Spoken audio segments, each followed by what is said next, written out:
വോട്ടധികാർ യാത്ര അവസാനിച്ചു. ഗാന്ധിയിൽ നിന്നും അംബേദ്കറിലേക്ക് എന്ന മുദ്രാവാക്യമുയർത്തി പാറ്റ്നയിലെ ഗാന്ധി മൈതാനത്ത് ഇന്ന് രാവിലെ 11 മണിയോടെ ഗാന്ധി പ്രതിമയിൽ പുഷ്പാർച്ചന നടത്തിയതിനു ശേഷം അംബേദ്കർ സ്ക്വയറിലേക്ക് പടുകൂറ്റൻ റാലിയായി വോട്ടധികാർ യാത്ര നീങ്ങി.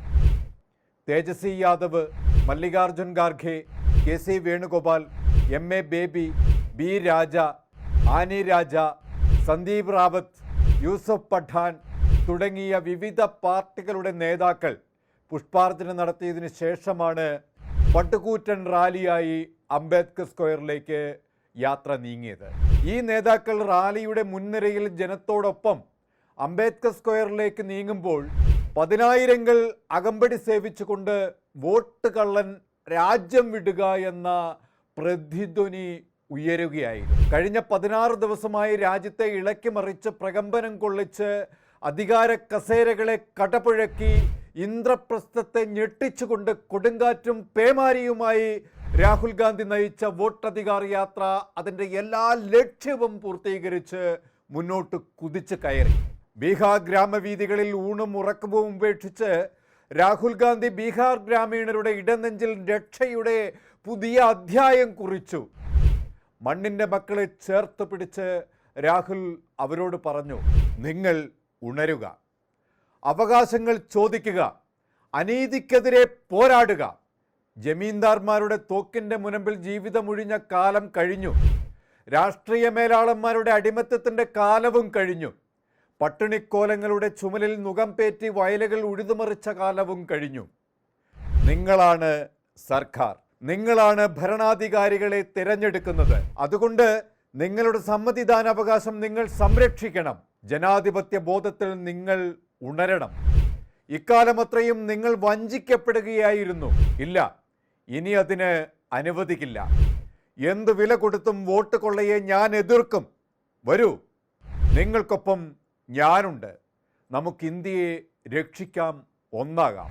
ഈ ആഹ്വാനമാണ് കഴിഞ്ഞ 16 ദിവസമായി ബീഹാറിലെ തെരുവോരങ്ങളിൽ അലയടിച്ചത്.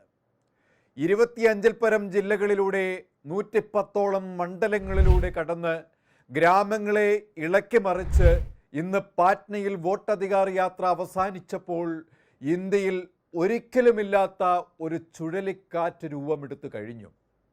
ഇന്ത്യ മുന്നണി എന്ന അതിരൂക്ഷമായ പ്രഹരം മോദിയുടെ കിരാത ഭരണത്തെ ലക്ഷ്യം വെക്കുമ്പോൾ നാളിതുവരെ അജയനായി വാണരുളുന്ന മോദിയുടെ കസേരയ്ക്ക് ഇളക്കം തട്ടിക്കഴിഞ്ഞു.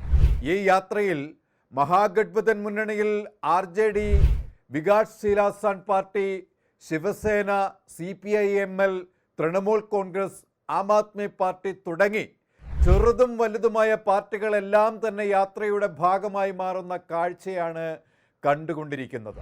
ഭരണഘടനാ സംരക്ഷണവും ജനാധിപത്യ സംരക്ഷണവും ഉയർത്തിപ്പിടിച്ചുകൊണ്ട് രാഹുൽ ഗാന്ധി വോട്ടധികാർ യാത്രയുമായി ബീഹാറിൻ്റെ നസറാം മണ്ണിൽ നിന്നും ആഗസ്റ്റ് 17-ന് യാത്ര തുടങ്ങുമ്പോൾ നിയന്ത്രണാതീതമായ ജനബാഹുല്യമായിരുന്നു.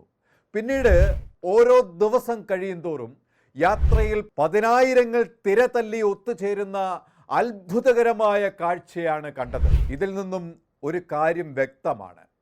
ഇന്ത്യൻ ജനതയുടെ കഴുത്തു ഞെരിച്ച മോദിയുടെ ദുർഭരണം അതിൻ്റെ എല്ലാ അതിർവരമ്പുകളും ഭേദിച്ച് ജനതയെ ചവിട്ടി അരയ്ക്കുകയാണ്. അതിൽ നിന്നും മോചിതരാവാൻ അവർ ആഗ്രഹിക്കുന്നു. ഈ യാത്രയിൽ അതാണ് കണ്ടത്. അടുത്തു വരുന്ന ബീഹാർ തിരഞ്ഞെടുപ്പിൽ ഇന്ത്യ സഖ്യത്തെ മുൻനിർത്തി തിരഞ്ഞെടുപ്പ് പോരാട്ടം നടത്തി വിജയം കൊയ്യുക എന്ന ലക്ഷ്യമാണ് തേജസ്വി യാദവ് ഈ യാത്രയിലൂടെ മുന്നോട്ട് വയ്ക്കുന്നത്. അത് ഇപ്പോൾ തന്നെ ഏതാണ്ട് വിജയം കൈവരിച്ചു കഴിഞ്ഞു എന്നതാണ് യാത്രയിലെ പടുകൂറ്റൻ ജനാവലിയിലൂടെ വ്യക്തമാകുന്നത്. ഇന്ത്യയുടെ ഇടിമുഴക്കമായി രാഹുൽ കുതിക്കുമ്പോൾ രാജ്യത്ത് മോദിക്ക് എതിർക്കാൻ ശക്തനായ ഒരു ജനനായകൻ ഉദിച്ചുയരുകയാണ്. അത് സംഘപരിവാർ കോട്ടകളെ വിറങ്ങലിപ്പിക്കുകയാണ്. മോദി എന്ന കാട്ടുകൊള്ളയുടെ ഭരണാധികാരി ശ്വാസം അടക്കപ്പിടിച്ച് രാഹുൽ ഗാന്ധിയുടെ മുന്നേറ്റത്തെ വീക്ഷിക്കുകയാണ്. താൻ ചവിട്ടി നിൽക്കുന്ന മണ്ണ് ഒലിച്ചു പോകുന്നതും തൻ്റെ നിലനിൽപ്പ് അവതാളത്തിലാവുന്നതും മോദിയെ തെല്ലൊന്നുമല്ല ആശങ്കാകുലനാക്കുന്നത്. രാജ്യം ഇപ്പോൾ ആഗ്രഹിക്കുന്നത് മാറ്റം മാത്രമാണ്. യഥാർത്ഥ ഇന്ത്യയുടെ ഉയർത്തെഴുന്നേൽപ്പാണ്. വോട്ട് കൊള്ള കൊണ്ട് രാജ്യം പിടിച്ചടക്കാൻ ശ്രമിക്കുന്ന മോദിയുടെ ഇന്നത്തെ ചൈന സന്ദർശനവും കോൺഗ്രസ് ചോദ്യം ചെയ്തു കഴിഞ്ഞു.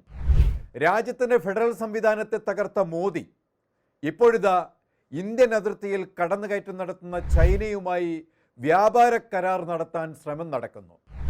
ട്രംപിന് മുന്നിൽ പഞ്ചപുച്ഛമടക്കി അനിയന്ത്രിതമായ തീരുവ ഇന്ത്യക്ക് മേൽ ട്രംപ് അടിച്ചേൽപ്പിക്കുമ്പോഴും മൗനിയാകുന്ന ഇന്ത്യയുടെ പ്രധാനമന്ത്രിക്ക് എങ്ങനെ രാജ്യത്തെ രക്ഷിക്കാൻ കഴിയുമെന്ന ചോദ്യമാണ് 146 കോടി ജനവും ഇപ്പോൾ ഉയർത്തിക്കൊണ്ടിരിക്കുന്നത്.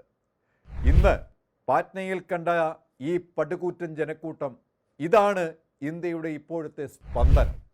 രാഹുൽ ഗാന്ധി ലക്ഷ്യം വെക്കുന്ന ഇന്ത്യയെ വീണ്ടെടുക്കാനാണ് അനേക പാർട്ടികളുടെ ഒരു സംഗമവേദിയായി വോട്ടധികാർ യാത്ര മാറുകയും ആ പാർട്ടികളുടെ പരസ്യ വിളംബര പ്രഖ്യാപനം പാറ്റ്നയിൽ അംബേദ്കർ സ്ക്വയറിൽ അലയടിക്കുകയും ചെയ്തു. ബീഹാർ അടക്കം അടുത്ത് നടക്കാനിരിക്കുന്ന തെരഞ്ഞെടുപ്പിനെ നേരിടാൻ ഇന്ത്യ മുന്നണി തയ്യാറെടുത്തു കഴിഞ്ഞു. മോദിയെ താഴെയിറക്കി ഇന്ത്യൻ ഭരണതലപ്പത്ത് ഇന്ത്യൻ ജനതയെ നയിക്കാൻ രാഹുൽ ഗാന്ധി തയ്യാറായി കഴിഞ്ഞു. അതിൻ്റെ തെളിവാണ് ഇപ്പോൾ അലയടിക്കുന്ന ആർത്തലിച്ചു വരുന്ന ഈ ജനസാഗരം. ഈ യാത്ര ഇവിടം കൊണ്ട് അവസാനിക്കില്ല. ഇത് തുടരാനാണ് കോൺഗ്രസിൻ്റെ തീരുമാനം. ഇന്ത്യയിലുടനീളം യാത്ര സംഘടിപ്പിക്കാനുള്ള തയ്യാറെടുപ്പിലാണ് കോൺഗ്രസ്. ലക്ഷ്യമൊന്നു മാത്രം, ഇന്ത്യയെ വീണ്ടെടുക്കുക. കൂടുതൽ വാർത്തകൾക്കും വിശേഷങ്ങൾക്കും ഞങ്ങളുടെ channel like, share and subscribe ചെയ്യുക. കൂടാതെ സബ്സ്ക്രൈബ് ബട്ടണിലെ ബെൽ ഐക്കൺ എനേബിൾ ചെയ്യാനും മറക്കരുത്.